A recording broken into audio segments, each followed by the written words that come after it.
Corona के नए variant के सामने आने के बाद अब बूस्टर डोज लगवाने वालों की संख्या भी बढ़ गई है। तो बूस्टर डोज के लिए रजिस्ट्रेशन में उछाल देखने को मिला है। देश में गुरुवार को 12,000 से ज्यादा रजिस्ट्रेशन हुए हैं।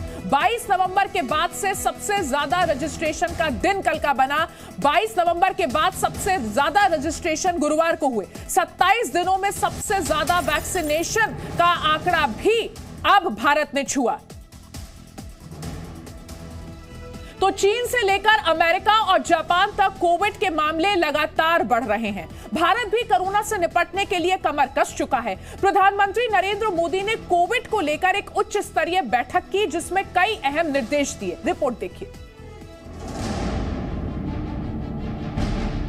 चीन, अमेरिका, जापान और ब्राजील जैसे देशों में कोरोना के बढ़ते मामलों को देखते हुए भारत सरकार अलर्ट पर है। गुरुवार को प्रधानमंत्री नरेंद्र मोदी ने देश में कोविड-19 की अगर आपका क्रेडिट स्कोर कम है तो बैंक लोन छोड़िए, शादी के लिए लड़की भी नहीं मिलेगी। क्रेडिट स्कोर इम्प्रूव करना है तो फ्रीडम ऐप को अभी डाउनलोड करो। स्थिति पर उच्च स्तरीय बैठक की। बैठक में गृह मंत्री अमित शाह, केंद्रीय स्वास्थ्य मंत्री मनसुख मांडविया और एविएशन मिनिस्टर ज्योतिरादित्य सिंधिया समेत गृह सचिव और स्वास्थ्य मंत्रालय के अधिकारी मौजूद रहे। लगभग 1 घंटे तक चली इस बैठक में प्रधानमंत्री ने कोविड को लेकर कई निर्देश दिए। प्रधानमंत्री ने राज्यों को ऑक्सीजन, वेंटिलेटर की उपलब्धता सुनिश्चित करने के लिए कहा है। इसके अलावा टेस्टिंग और जीनोमिक सीक्वेंसिंग बढ़ाकर रखने की बात भी कही है। देशवासियों से प्रधानमंत्री ने त्योहार के दौरान भीड़ में मास्क पहनने की अपील की है। वहीं बुजुर्गों की बूस्टर डोज पर भी जोर देने की बात कही है। वहीं अंतर्राष्ट्रीय हवाई अड्डों पर चेकिंग पर जोर देने का निर्देश भी प्रधानमंत्री की तरफ से दिया गया है। इस मीटिंग में प्रधानमंत्री नरेंद्र मोदी को स्वास्थ्य मंत्रालय की ओर से दुनिया और भारत में कोविड की ताजा स्थिति के बारे में जानकारी भी दी गई। आंकड़ों के मुताबिक भारत में कोरोना नियंत्रण में है, लेकिन भारत सरकार कोई कोताही नहीं बरतना चाहती। फिलहाल भारत में रोजाना कोविड केस का औसत 153 है। वहीं भारत में पॉजिटिविटी रेट 0.14% है। वहीं पिछले 6 सप्ताह में दुनिया की बात करें तो कोरोना के रोजाना केस का औसत 5,90,000 रहा है। प्रधानमंत्री की मीटिंग के बाद विदेशों से आने वाले यात्रियों की एयरपोर्ट पर रैंडम टेस्टिंग शुरू करने का फैसला लिया गया है। विदेशों से आने वाले 2% यात्रियों की रैंडम टेस्टिंग की जाएगी। इसी शनिवार यानी 24 दिसंबर से ये रैंडम टेस्टिंग शुरू भी हो जाएगी। अलग अलग देशों के यात्रियों के सैंपल लिए जाएंगे। मुसाफिर खुद भी सैंपल देकर जा सकते हैं। प्रधानमंत्री ने कोविड से लड़ाई की तैयारी को हर स्तर पर मजबूत रखने के निर्देश दिए हैं। ब्यूरो रिपोर्ट, जी मीडिया। और रवि त्रिपाठी लगातार हमारे साथ जुड़े हुए हैं। तो रवि, हमने देखा केंद्र सरकार अलर्ट है, एक्टिव हो चुकी है और साथ ही जो देश के लोग भी हैं, जो जनता है, वो भी कोविड के इस नए वेरिएंट के आने के बाद सतर्क हो गई है। रिकॉर्ड रजिस्ट्रेशन हुए हैं बूस्टर डोज के लिए अब।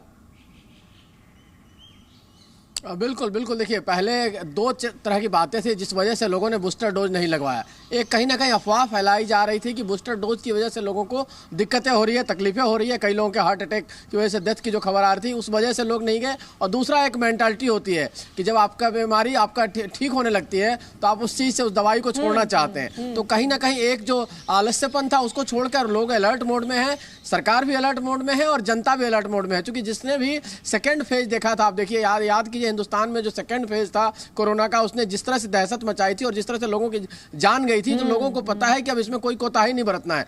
अगर सरकार कहे ना कहे, खुद से मास्क पहनना शुरू करना पड़ेगा, साथ साथ सोशल डिस्टेंसिंग आपको मेंटेन करना पड़ेगा, हाथ धोने की परंपरा आपको डालनी पड़ेगी, हाथ नहीं मिलाना शुरू करना पड़ेगा। तो तमाम सारी चीज़ों को आपको खुद से फॉलो करना पड़ेगा। और बाकी सरकार की तरफ से जो इंफ्रास्ट्रक्चर पे काम किया जाएगा, O2 लेवल का मामला हो, हॉस्पिटल्स में बेड का मामला हो, तमाम सारी तैयारी हो, सरकार की तरफ से की जाएगी। लेकिन जनता का भी सहयोग पूरा चाहिए, क्योंकि इतना बड़ा इंफ्रास्ट्रक्चर सरकार खाली नहीं दे सकती है। जनता को भी अलर्ट मोड पे रहना पड़ेगा, जनता को जागरूक रहना पड़ेगा और सरकार का सहयोग भी करना पड़ेगा साथ साथ। बहुत बहुत शुक्रिया रवि आपका इस पूरी जानकारी के लिए। तो आपको बता रहे हैं किस तरीके से कोरोना को लेकर सरकार अलर्ट हो चुकी है और प्रधानमंत्री नरेंद्र मोदी ने 4T पर काम करने की बात की। उन्होंने कल जो कोरोना को लेकर समीक्षा बैठक हुई उसमें 4T पर जोर दिया, जिसमें पहला T है टेस्टिंग, दूसरा T है ट्रीटमेंट, तीसरा T है ट्रेसिंग और चौथा T है टीकाकरण। तो सबसे पहले कोरोना की जांच बढ़ाई जाए, यह प्रधानमंत्री नरेंद्र मोदी ने कहा। उसके बाद उन्होंने ट्रीटमेंट की बात की, जिसमें अस्पताल हर परिस्थिति के लिए तैयार रहे, ऐसा निर्देश दिया। ट्रेसिंग की बात करते हुए उन्होंने जीनोम सीक्वेंसिंग पर फोकस करने को कहा और टीकाकरण को लेकर भी उन्होंने कहा कि प्रिकॉशन डोज बढ़ाई जाए और लोग बूस्टर डोज लें।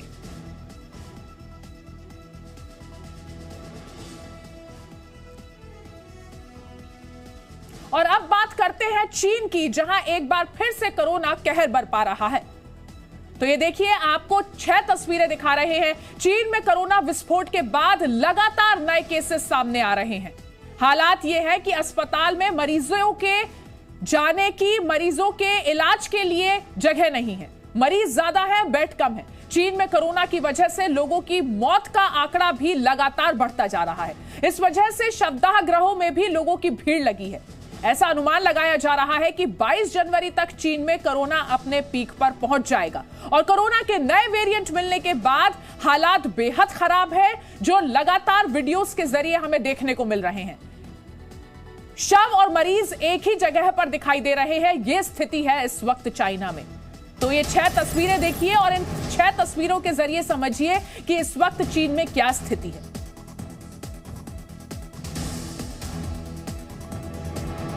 तो चीन में मेडिकल दुकानों में बुखार की दवाइयां खत्म हो गई हैं। मेडिकल इंफ्रास्ट्रक्चर पूरी तरह से इस वक्त चरमरा गया है। चीन में कोरोना के जिस तरीके से केसेस लगातार बढ़ रहे हैं, उससे अस्पतालों में बेड्स की कमी हो गई है। एक एक बेड पर 2-2 लोग हैं। कई ऐसे बेड हैं, कई ऐसी जगह है जहां पर मरीज भी हैं और शव भी हैं। इतनी खराब स्थिति में इस वक्त चीन है।